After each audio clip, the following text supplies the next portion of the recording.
Well, hello and welcome back to Cross Section. Thank you for joining us. I am in a new pod in a new place in Northern Ireland, just around the corner from where I usually am.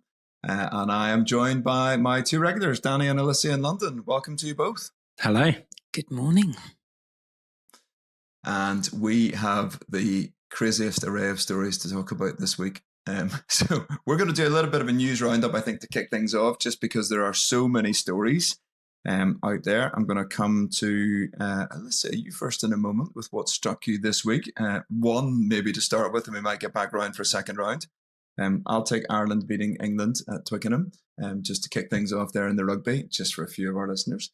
But that's now old news. It's because where are we now? It's Tuesday morning as we record. Alicia, what has caught your eye already this week?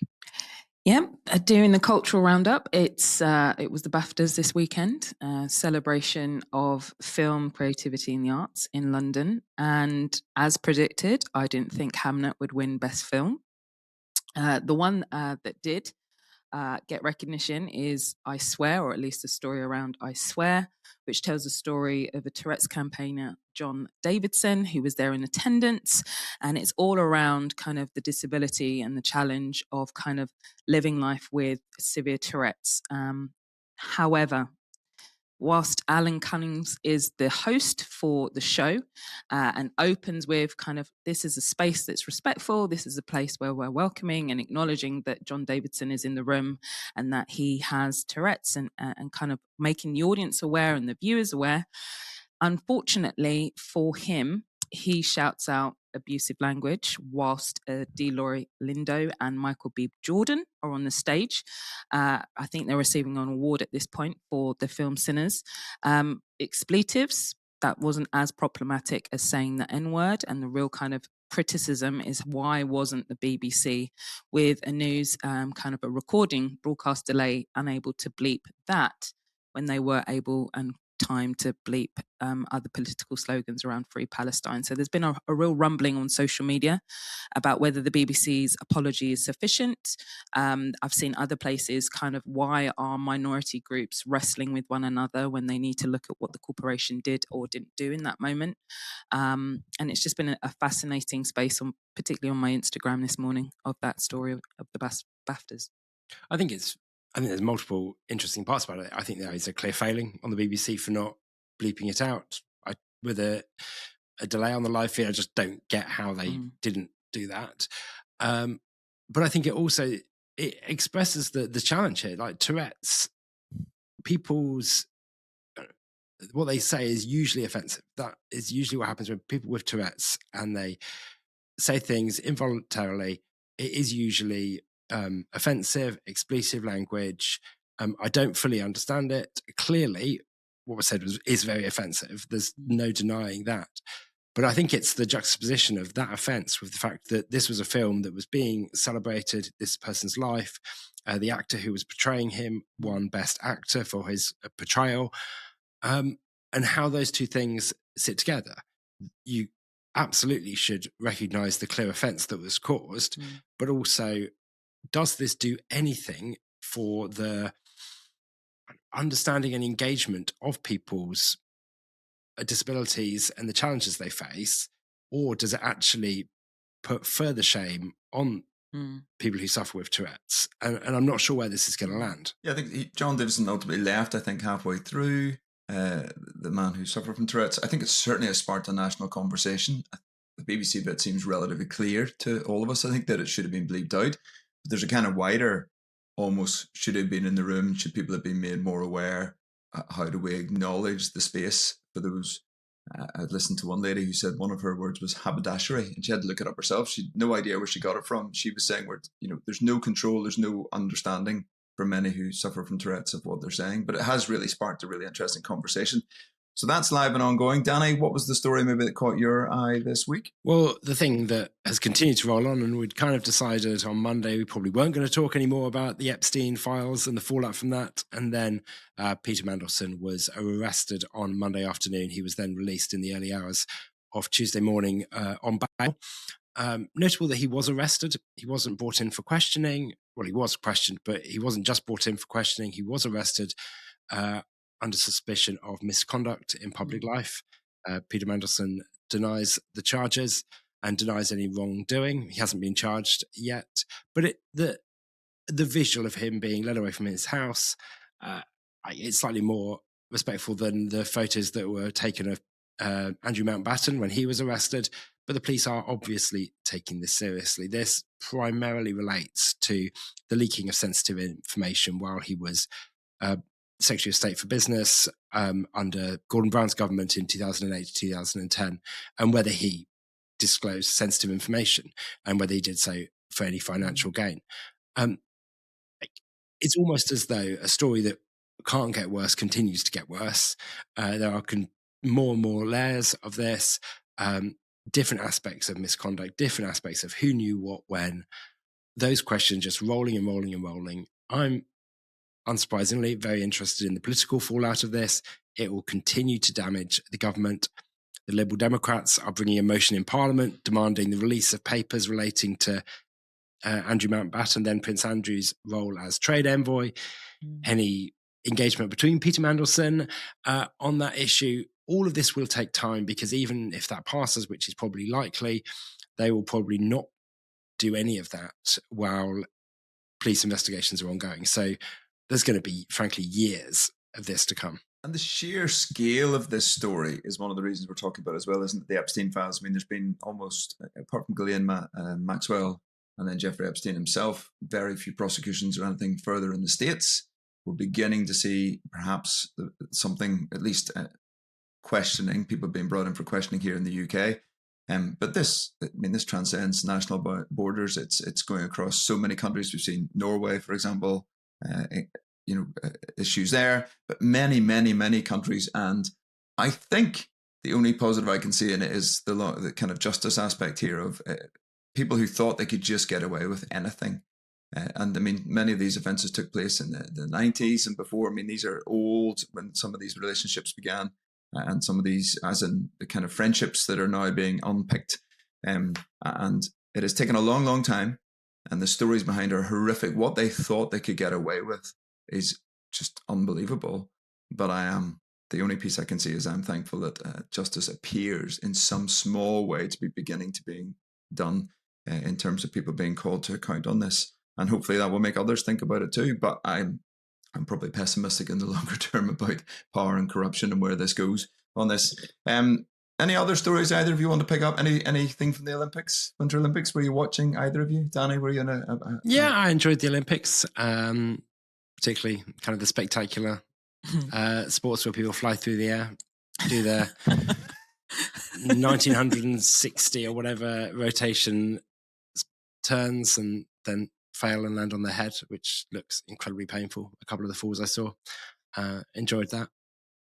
But I'm no Cabinet expert. Secretary Alicia, anything to say on Antonia Romeo?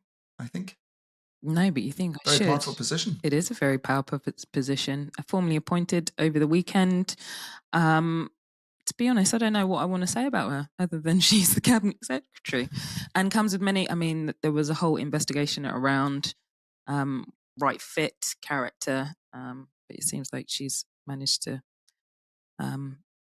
pass the test, as it were, in this moment, and is now in charge of leading kind of government operations moving forward. So she has a very difficult job, but she's come from the Home Office, which is equally a difficult department to oversee. So, yeah. It's interesting that she has wanted the job for some time. She is a very ambitious person. She was one of those in line last time round when Chris Wormhold got the job. Chris Wormhold was seen as a safer pair of hands, a more kind of, frankly, classic civil service appointment, whereas maybe she was viewed as a bit more risky. They have that option now. Now she has taken the helm. Whether that is what the civil service need, we'll see. It's all about delivery. She's famed for her delivery, and then she's had some pushback about how she's done that. But the government feel they need to deliver. That's the big pushback they're getting, and that takes us probably to the next story we want to see, because part of that pushback is coming from Reform, who would describe themselves as opposition in waiting, and launched what they call a shadow cabinet, which of course it isn't technically, because that's the Conservatives as the official opposition. But Reform and Restore and others are really pulling again on this Christian value thread, and we want to look a little bit about their pledge to restore Britain's Christian heritage, if elected. That's coming from Reform. And then Restore, Danny, I'm going to come to you first to explain a little bit more about who Restore are and their pledges in this area, and then open up our conversation on this. Well, Restore are led by Rupert Lowe, who is an independent MP, or now he is the sole MP for Restore. He was previously an MP for Reform before he was kicked out of the party. He sat as an independent MP and a few months ago set up Restore as a kind of campaign movement and has now created it as a political party. It's interesting partly because there does seem to be this, I would say, fracturing on the right. You also have Advance UK, led by Ben Habib, who is another ex-Reform figure. I think Restore and Advance are likely to merge, and kind of they're certainly been talking to each other and referring to each other very complementary, I can't say that, in positive terms. These are disaffected Reform figures who have created their own party with it, to be frank, a slightly harder edge, that they see Reform as edging towards the mainstream. And again, Reform, as they are seeking to maximise political support, are doing that. They are trying to appeal to a wider coalition, but that has created a space among those who are more on the right of Reform to mark out their own territory. And one of the most notable areas is the very, very explicit Christian country, Christian culture. We're here to preserve and protect that aspect of their stance.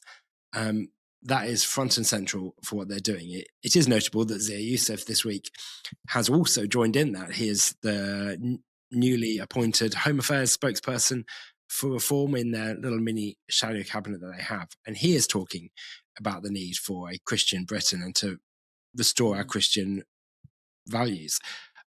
It's just interesting that this is seen as valuable and useful political territory for these political parties and political figures to operate on.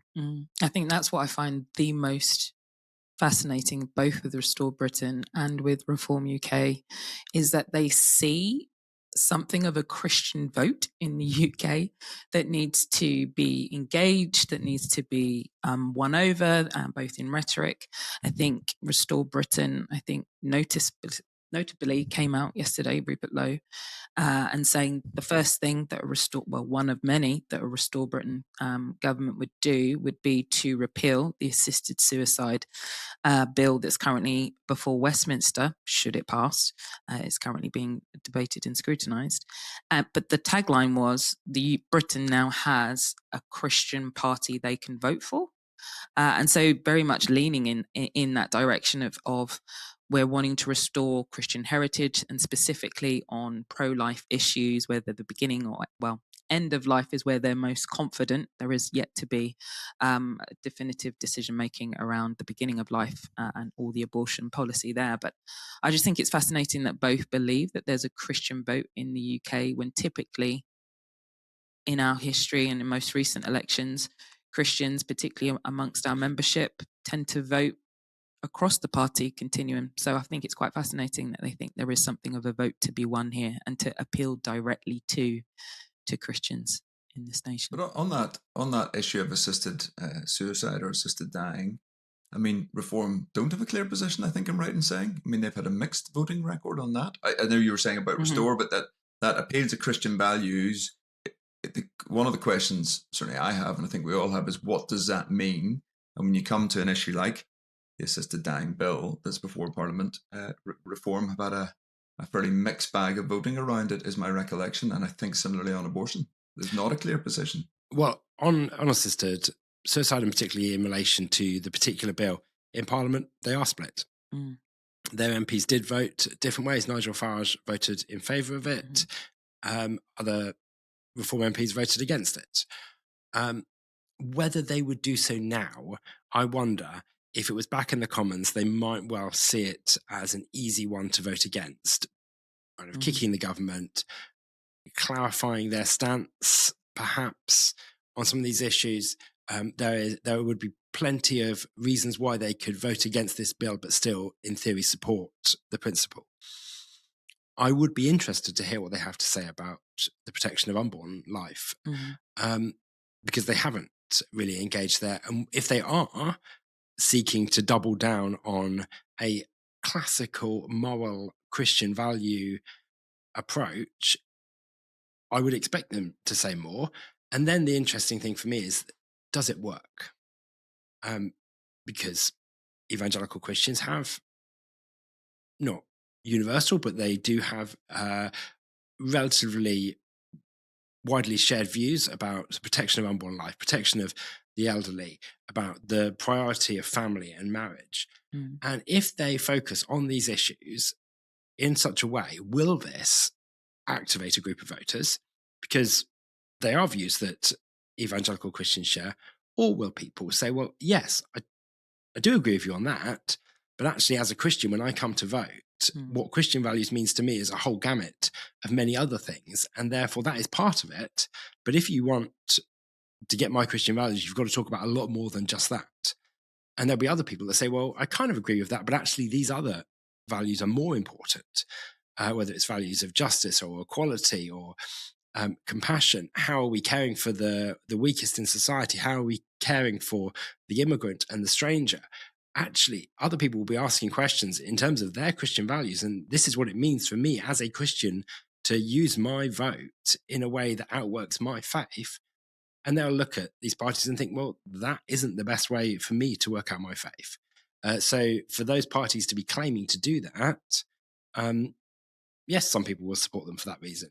But I think for other people, it will be an explicit turn off, because they'll be like, well, that's not the Christian values that I want to be highest priority when I come to vote. And we do have, I mean, we've talked about it before, James Orr and Danny Kruger, two prominent Christians looking in behind the scenes with reform in their policies. But of course, they're not alone. There are Christians working across many of the parties, not all as overt and as clear. So it'd be interesting to see, as James Orr and Danny were both more recent appointments, certainly prior to the assisted suicide first round of debates, whether they will begin to reframe things around that and how overt that Christian articulation will become. It seems more overt, but I don't think Nigel Farage has made any secret of his own, his own fairly mixed views around the topic of religion. I don't think he's made any claim himself to be a Christian, but he is sympathetic to the ideas around it, whereas others in the party are a little bit more clear. We have a live by-election right now, Matt Goodwin being the candidate in this Gorton and Denton by-election. He, again, is pulling on that thread fairly heavily. And again, it's an interesting constituency. We discussed it before. There's a strong Muslim vote there. There's a strong sort of traditional white working class vote. And then there's a bit more of a mixed vote. There's probably the swing part of that constituency. But again, there is an appeal, and it is interesting to watch around Christian values. And how do we see that election going? What the by-election, Danny? What are we hearing around that? This episode will be landing in your feeds on Wednesday morning. The by-election is taking place on Thursday, so it may well have already happened when you listen. It may be about to happen. Matt Goodwin, the Reform candidate, the most notable aspect is that a letter that was sent to people, I don't know how many people, talked about this idea of Christian values, particularly opposing immigration on these grounds, particularly critiquing a multicultural approach of previous governments, or current and previous governments, and saying that reform would stand for Christian values and a Christian Britain. That has received a lot of pushback, not least because his own personal life has perhaps not been the strongest picture of traditional Christian values, but also just if it came across as a really crass attempt to tap into this narrative. The by-election is tight. Many people are saying it will be a race between the Green Party and Reform, with Labour squeezed out. I think that might be a bit optimistic for the Green Party. If the vote is split between Labour and Green, it makes it perhaps more likely that Reform will win. I know tactical voting websites are saying anyone on the left should vote for Green over Labour because they're more likely to stop Reform. But who knows what will happen. If either Green or Reform win, it will be a hit to the government. I think it is arguably politically more interesting if the Green Party win, because it does demonstrate the level of dissatisfaction on the left with the government and the increasing space that there seems to be for another party to take their place. It's not the Lib Dems that the votes are going to on the disaffected left, it's the Green Party. And looking at polls, you're seeing 5 parties between 24% and 14%. The vote really is split. I think the thing that, to come in first on the by-election, I think it's interesting that the Prime Minister has gone up to Gorton and Denton.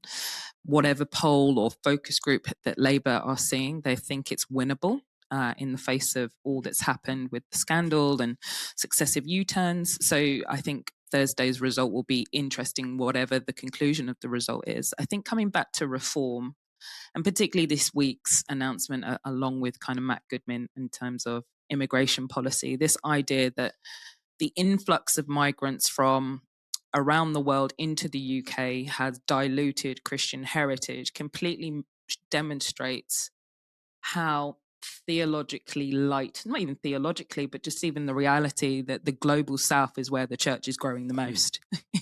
The Christian faith is growing in diaspora global south communities, and actually immigration into the UK, whether cultural Christian or actually practicing Christian, is proportionally higher amongst Christians. And so there's something about us hearing this information, being mindful that the politics of immigration and this idea of national identity, there's more wrestling that we have to do as the church and people who love scripture and what it teaches about immigration, migrant policy specifically, but also nationhood, identity, etc.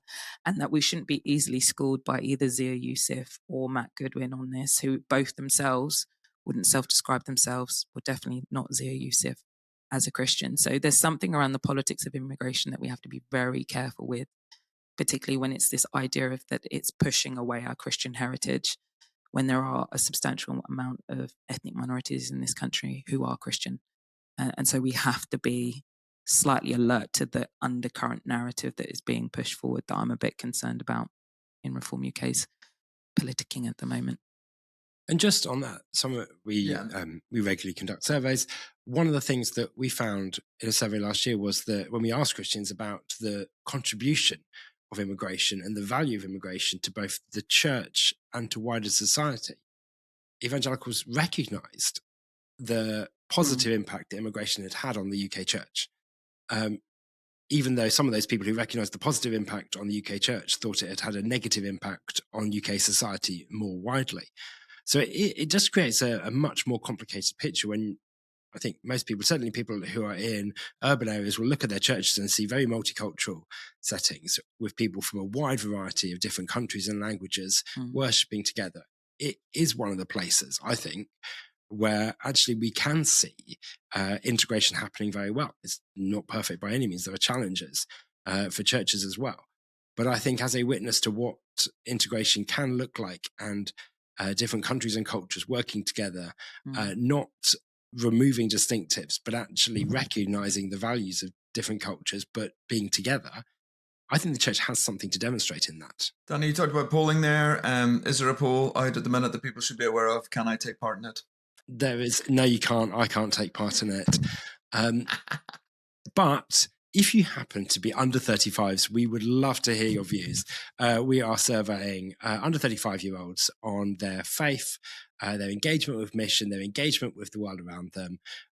So we'll put the link in the show notes, but please take the survey, please share it with anyone under 35 that you know, and we would love to hear from them. You are, indeed, of course, listening to Cross Section, where we look at the issues of culture and faith and what is happening in the news stories right now. If you want to give us any feedback, if you have any questions, if you're saying, why are you not talking about this, please do email us at cross.section@eauk.org. You can like, you can share, you can review, you can do all those things that do help get the show out to a wider audience. You can, of course, listen on wherever you get your podcasts or watch us on YouTube, if that is your preferred way of engaging. See the new pod, see the guys in the studio, and see the fun and games we have trying to deal with the lag sometimes. We are coming into our last little set of stories, and they will take us again to polling and data. Danny, the bridge from the last set of stories is you're doing a massive piece of research on who are the evangelicals in the UK. One of the things we learned from the Quiet Revival is the church is getting younger in terms of people engaging, more males than historically was the case, and much more ethnically diverse. We would say probably a quarter of the evangelical church is non-white in the UK, but we're really interested in finding out a lot more about the demographic of that. Danny is our research and polling nerd. But the Quiet Revival has yet again come in for a little bit of gentle critique from the BBC. There was a story over the weekend from Caroline Wyatt, their religious or former religion kind of correspondent. Actually, I thought it was a pretty interesting one, or pretty balanced, in that it started with a story of somebody who'd, again, come to faith through the classic kind of Quiet Revival narrative. But it did ask some questions around it. Danny, do you want to comment on the critique first, and I might try and rebut it? Well, the critique is that the Quiet Revival is overestimating young people's participation in church. The Quiet Revival report showed a very high level of church engagement in people who are particularly under 24s, particularly men who are under 24. This was a survey of 13,000 people conducted by YouGov using their normal, very widely respected opinion polling techniques that are used for whenever we talk about opinion polls. That's how most of them are done. So they surveyed a lot of people, and they found out that younger people are attending church more. And that got everyone's interest. Everyone got quite excited about it, and other research seems to be suggesting similar things. Different polls over the last year, we've pulled some of them together here at the EA just to look at some of the missional trends that we are seeing. But actually, in the last few weeks, there has been some pushback and some critique. I think we've already talked about it. I was, absent from that episode. But we've talked about some of the criticism of it. And it's just getting a bit of coverage. It is interesting that the BBC and other news outlets are both talking about, is there an uptick in engagement with faith? But then almost because there is then detractors of that research, challenges to that research, that then unsurprisingly gets attention as well. So I think part of this is just inevitable, as you say, Danny. There's a kind of, if somebody says something good is happening, somebody else will almost always try and critique it. And so there's that little piece. This happened initially. I think it was the humanists and others pushed back a little. I think it's worth saying, for those of us who understand a bit about polling, a survey from someone like YouGov, so they're one of the most reputable polling companies, as you noted. Often surveys are like 1,500, 2,000 people. I mean, that's considered a pretty good sample size for kind of general election polling and things like that. And as you say, these guys have huge banks of people that they work with, so it's a very standard mechanism. The Bible Society's one was 13,000 this time, and then the comparator that they had, I think, was actually 17,000. Those are massive sample sizes in general. The pushback, and specifically on this one, is that the British Social Attitudes Survey is the comparator being used. That's an ongoing sample. They go out to 20,000 households, they talk to them, but actually their response rate, their sample size. So the difference is they pick the households and they go off and ask them to be part of this survey. So it's randomly selected. But their effective sample size this year, for those who like stats, the nerds amongst us, was 2,568 after waiting. So when you pull it all down, that's their size. So much smaller sample by comparison with YouGov. And when it came to males, because I then decided to dig into the data and have a look at this, who were 16 to 24, their unweighted sample was 2%. What they need to get it to is 6.7%. So that 16 to 24-year-old males are 6.7% of the population. They only got 2% in their sample. When you look at the numbers, that means they got about 40 people and they needed about 120. So they have to weight that up by doing a bit of, it's more complicated than simply multiplying it by 3, but it's a bit like that. I would say that means you've got a very small sample size in that key constituency area that they're using. And therefore, I would have a serious question about how reliable that data is, and would argue that YouGov is equally as reliable.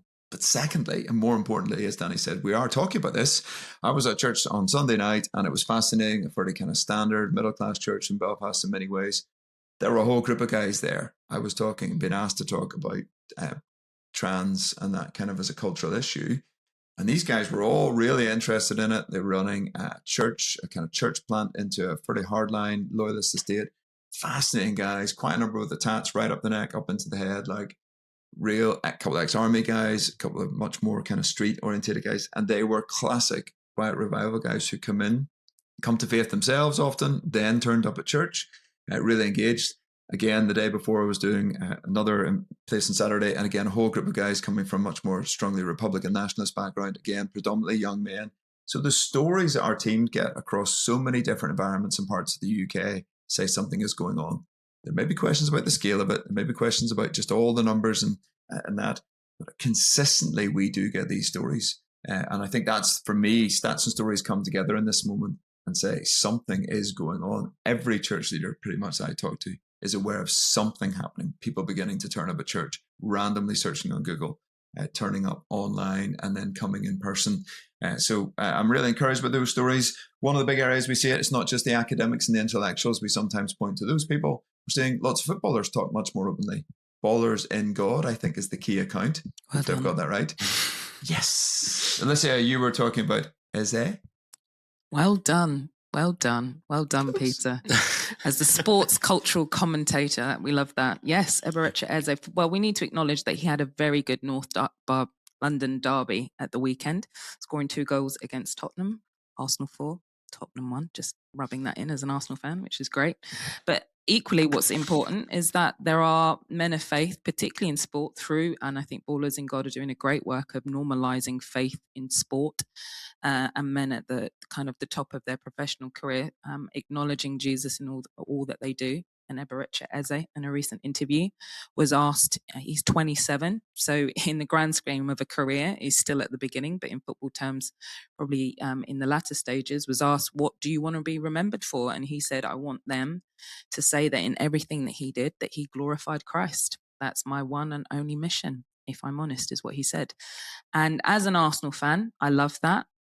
But it's time to keep performing on the pitch. We need more than the North London derby. But yeah, totally agree with that. I love that honesty and faith. And I think that modelling of public witness in the public square in a space of complete chaos and confusion and who am I, it's refreshing to see people of faith across ages share honestly who Jesus is and what he's doing in their life. So ignore the stats, listen to the stories, and continue to intercede for our nation is what I would say.